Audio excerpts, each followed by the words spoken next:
Fala galera, beleza? Tô de volta. Sobrou um tempinho agora pra mim para poder gravar aqui vídeos de novo no YouTube. Eu acabei de gravar as aulas de React e de Node que eu tava gravando para Udemy. E um dos temas que eu tenho recebido bastante pergunta nos últimos meses pessoas me perguntando o que eu acho sobre programação funcional, por que eu utilizo muito classe. Então vou abrir aqui uma classe qualquer. Esse projeto aqui, para quem não lembra, foi o primeiro projeto que eu criei aqui no YouTube, que é um projeto com Clean Architecture também, usando TDD. Ele foi feito com JavaScript Vanilla. E eu sempre utilizo classe nos meus projetos, quem costuma me seguir sabe disso. E as pessoas me perguntam muito sobre por que eu uso classe e não uso programação funcional. E eu acho que muitas pessoas estão me perguntando isso no momento, graças ao React.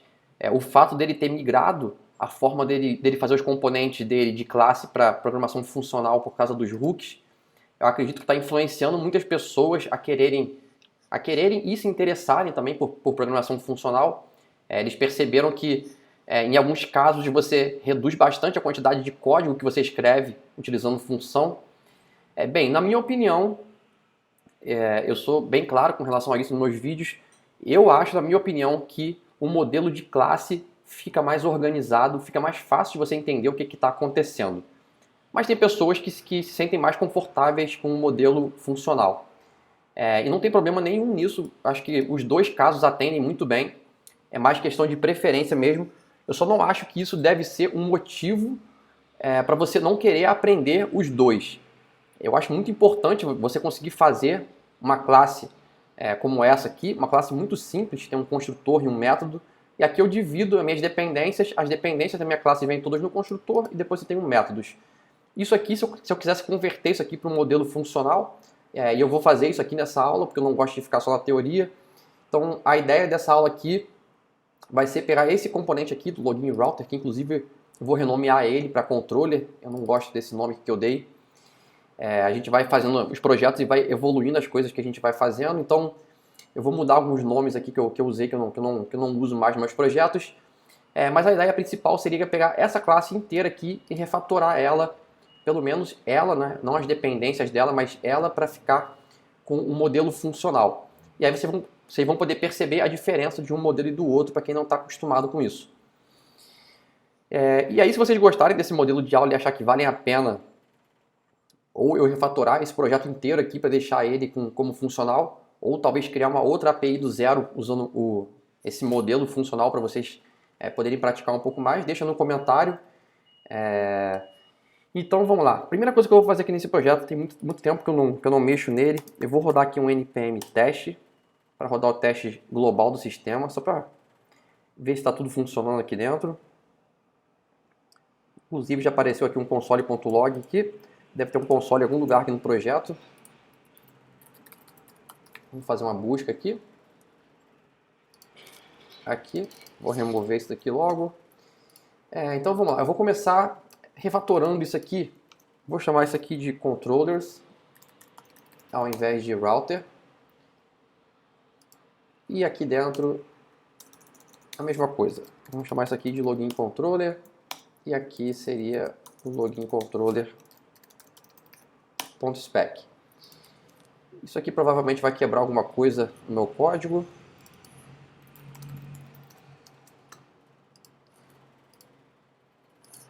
Vou fazer uma busca aqui por /routers. Aqui no meu Composer eu estou utilizando ele, então vamos renomear aqui também. Ok. Inclusive esse nome aqui do Composer também não está legal. Vamos chamar isso aqui de factories. Acho que Composer também pode ser, não tem problema, mas aqui eu estou criando um factory, não é do login router, é do login controller. Login controller -factory. Beleza, isso aqui era só para renomear algumas coisinhas. Isso aqui eu vou manter, porque eu também vou transformar isso aqui para funcional. Eu não vou precisar mais ter o nome da classe, então por enquanto eu vou manter do jeito que está. E quem utiliza o factory, se eu não me engano, é aqui dentro do login roots. Ok, eu vou ter que mexer aqui também, então vamos deixar aqui por enquanto. Vamos lá. Primeira coisa que eu vou refatorar vai ser esse login router que agora eu chamei de login controller. Como é que a gente transforma isso aqui de classe para função? Bem, aqui como a gente tem uma classe, né, ou no caso uma função que vai se transformar agora, que tem dependências, a gente precisa usar o conceito aqui de currying. O currying, para quem não sabe, é quando você tem uma função que retorna uma outra função.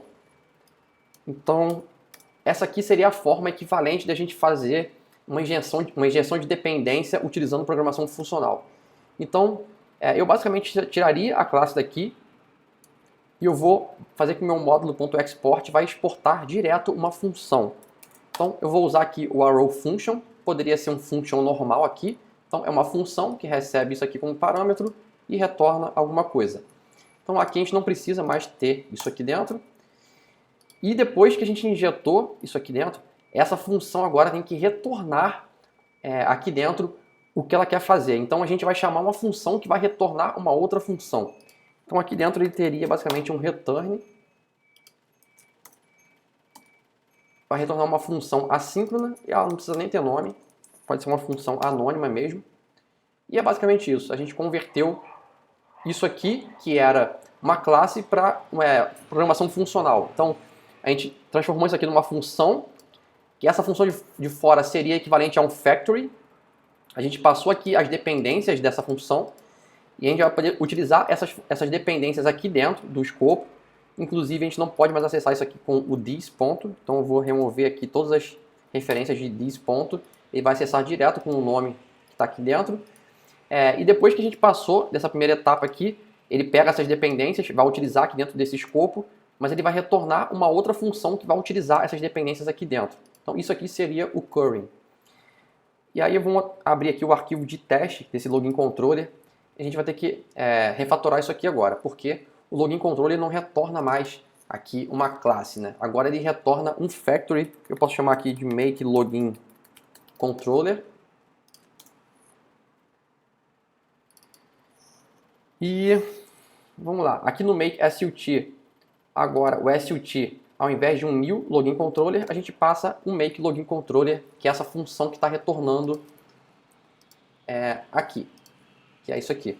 E como eu falei, essa função, quando eu executo ela, ela retorna uma outra função que seria o equivalente ao método que a gente usa aqui dentro. Então, eu posso dizer agora que isso aqui está retornando uma função, que eu vou chamar de handle, por exemplo. E agora o meu make SUT vai retornar uma função que eu posso utilizar dentro dos meus testes.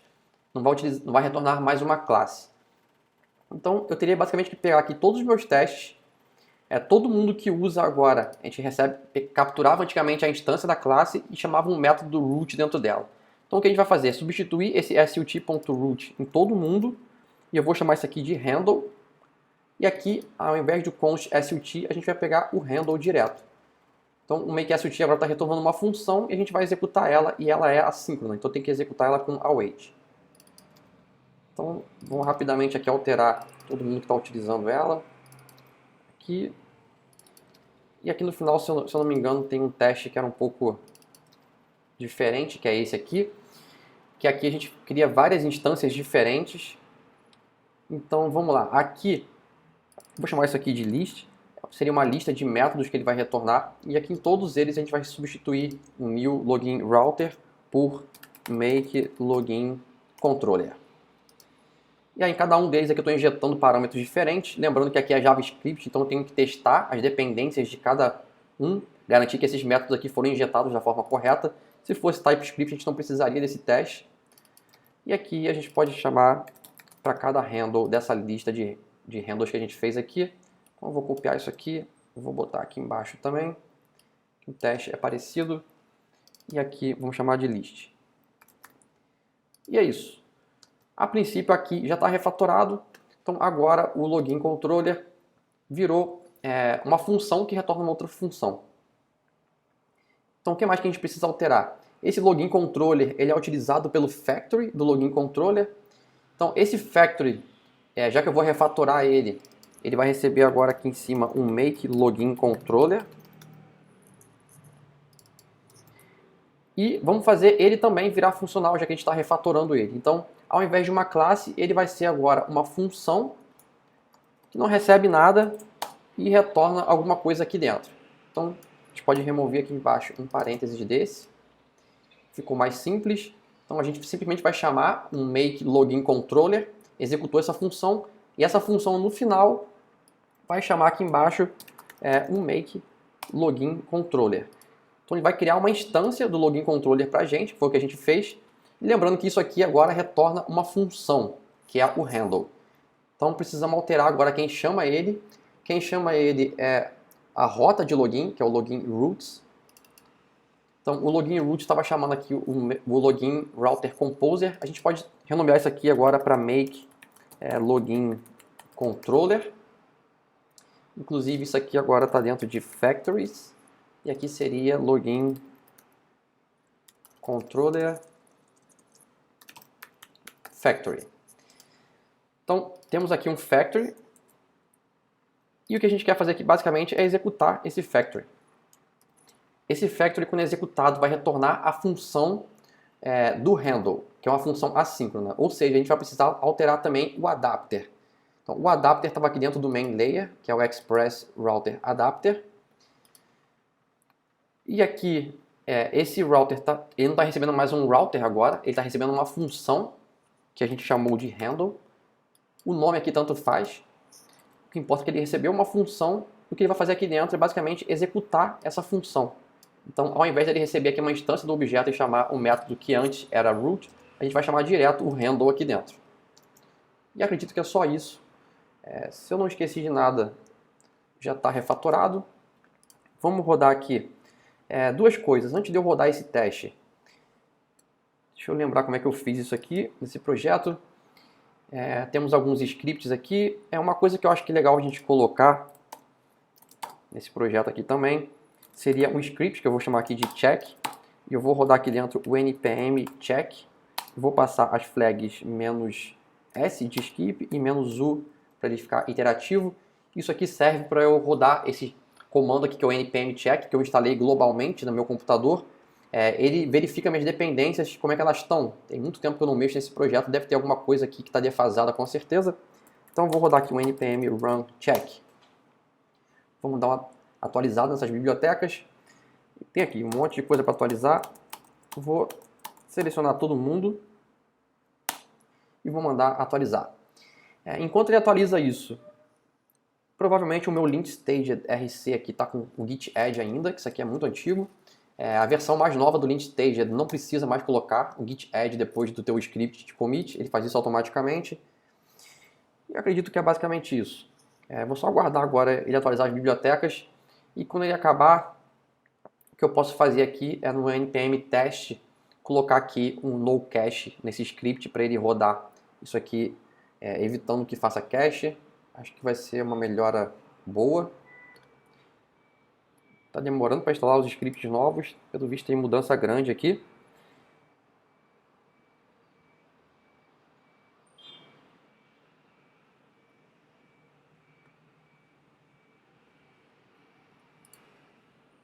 Ok, finalizou. Vou limpar a tela e vamos botar, como eu falei, aqui nesse script eu vou colocar aqui o ---- no cache. E vamos lá. Vou rodar aqui o npm test. Vamos ver se faltou alguma coisa ou se esse refactor aqui já ficou certinho. E beleza, passou de primeira. Então, para vocês verem como é que é relativamente simples a mudança de classe para função, analisando friamente aqui, a gente reduziu a quantidade de código. Se fosse TypeScript não ia reduzir tanto, porque no construtor do TypeScript a gente não precisa ficar setando variável linha a linha, né? A gente consegue colocar isso aqui tudo dentro da descrição do parâmetro do construtor. Mas mesmo assim, acredito que nesse caso aqui é um caso fácil de entender, mas eu acho que é uma coisa que pode confundir algumas pessoas. Quando você tem um construtor e uma função separados, eu acho que fica mais fácil para uma pessoa que está começando ler aquilo e conseguir entender o que cada um faz. Isso de você ter uma função que retorna outra função, para quem já está acostumado com isso, é algo normal também, né? Óbvio. Mas eu acho que isso aqui pode confundir muitas pessoas que estão começando a programar. Então, o meu conselho para você que está começando seria começa com orientação a objetos, por mais que seja mais difícil de aprender alguns conceitos de orientação a objeto, mas depois que você aprende orientação a objeto, você migrar para o funcional fica muito mais fácil, porque você já tem um domínio sobre as coisas que acontecem aqui, que são algumas coisas que são importantes para você saber sobre isso. Então, bem, mostrei aqui rapidamente como é que é um refactor desse. Eu poderia refatorar aqui tudo, né? Tudo que a gente está usando aqui dentro hoje é objeto. Por exemplo, o meu caso de uso do auth use case. Hoje ele está aqui como uma classe também. Então a gente poderia também fazer a mesma coisa aqui, transformar isso aqui numa função, tirar esse construtor daqui, e isso aqui retornar direto uma função que seria um factory, que vai retornar a função, que é o que a gente quer fazer, que é o auth. E aí a gente teria que alterar o nosso login controller para ele deixar de receber aqui um objeto. Hoje ele está recebendo aqui uma instância do auth use case, e ele receberia direto aqui uma função que seria o auth. Isso aqui mudaria bastante coisa aqui no nosso teste, a gente teria que refatorar bastante coisa também. Então não é um refactor difícil, é um refactor relativamente fácil de fazer, mas ele é trabalhoso. Então não acho que vale a pena eu fazer isso aqui tudo com vocês com a câmera ligada, vai ficar um pouco repetitivo. Mas talvez fazer um projeto do zero usando programação funcional seja algo interessante. Até mesmo para mim, eu não sou especialista em programação funcional, eu sei o básico que eu acho que todo mundo tinha que saber, que é basicamente o high order function, que é você aceitar uma função como parâmetro para outra função, que é algo que a gente está acostumado a fazer o tempo todo no JavaScript, quando a gente está acostumado a passar callback para uma função. Então a gente já faz isso bastante, já é algo que é comum para quem programa com JavaScript. E o currying, que seria isso de uma função retornar outra função. Os outros são mais coisas realmente questão de teoria, né, que seria no programação funcional, a gente nunca, em hipótese alguma, altera o valor de uma variável que está fora dessa função, que seria o conceito de uma função pura. Então tudo que a gente faz nessa função aqui, a gente tem que criar sempre o escopo aqui dentro dele, e ele só pode mexer em variáveis que foram criadas aqui dentro. Se essa função estiver alterando alguma coisa que está fora dela, ela é considerada uma função impura. E isso aqui seria algo que é totalmente contra as normas, contra as regras da programação funcional. Isso aqui é algo que é bem legal, é um conceito muito interessante que tem na programação funcional. Evita muito bug você trabalhar dessa forma. Seria uma programação que não deixa, não altera o estado de outras coisas, né? Então ele é stateless. Então isso aqui é um conceito bem interessante. Tem alguns contas também, só que eu não acho que são... nem chega a ser algo que é relevante, né? Que seria... Você tem, por exemplo, um array, um objeto, você nunca altera o objeto original, então você tem que ficar criando sempre cópias daquele objeto dentro das suas funções. O que acaba aumentando um pouco o uso de memória, né? Que você tem que ficar duplicando, triplicando, às vezes, um objeto. Mas acredito que isso aqui também não seja algo que seja um problema, digamos assim. Então, esse vídeo foi mais para mostrar isso aqui na prática, como que a gente faz um refactor simples desse. E vou fazer aqui um commit, só para não deixar isso aqui sem nada. E eu vou botar aqui change login controller to use functional programming.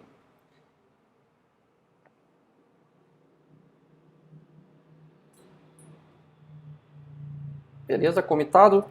Então é isso, vou deixar aqui com uma pergunta para vocês. Ao invés da pergunta ser, na verdade, se vocês gostariam de ver um projeto como Functional Programming, vou deixar uma pergunta um pouco mais aberta, então, para deixar um tema para vocês. Se vocês pudessem votar no que vocês querem ver como próximo conteúdo gratuito meu aqui do YouTube, o que vocês escolheriam? Então, não vou deixar também a pergunta muito aberta para vocês colocarem qualquer coisa, porque eu não sei tudo de tudo.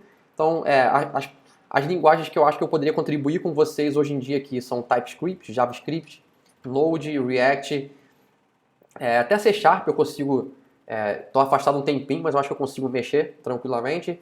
Então não sei se é interessante para vocês verem uma API também feita em C#, seguindo esse mesmo modelo. Ou se vocês preferem algo relacionado a front-end, ver construção de interfaces, ou Functional Programming, ou se vocês querem ver algo mais relacionado a aplicativo. Então, aplicativo, hoje em dia, eu mexo muito bem com iOS e com Android nativo, mas eu acredito que o Flutter, mesmo sem eu ter experiência com a linguagem dele em si, que é o Dart, e com o framework, Pelo fato de eu conhecer o nativo muito bem, eu acho que eu consigo me virar muito bem com o Flutter. Eu consigo ir montando as aulas para vocês, mesmo sem ter experiência, mesmo consultando a documentação na hora, porque eu acho que quando você segue esse padrão de arquitetura, fica muito fácil de você adaptar para uma nova linguagem. Toda essa parte aqui de domínio, infraestrutura, o data layer, que não tem aqui porque é JavaScript puro, mas toda essa parte de validação e tudo mais, é basicamente o uso da linguagem em si. Então são só testes utilizando classes ou funções, tanto faz, seguindo a linguagem. E o Dart é bem parecido com o JavaScript, então eu acho que não tem muita dificuldade em aprender a linguagem em si.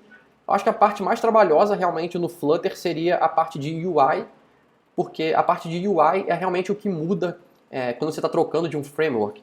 Então, por exemplo, quem está saindo do Vue.js para o React, quem segue esse padrão de Clean Architecture teria pouquíssimo trabalho de refatorar um projeto para o outro, seria só realmente a parte de UI para quem segue esse padrão de arquitetura. Então isso aqui que eu acho interessante, que eu acho que vocês deveriam dominar bastante. Então é isso, vou deixar aqui como uma pergunta para vocês, deixa nos comentários aí o que vocês querem ver como próximo conteúdo, e até a próxima. Fui!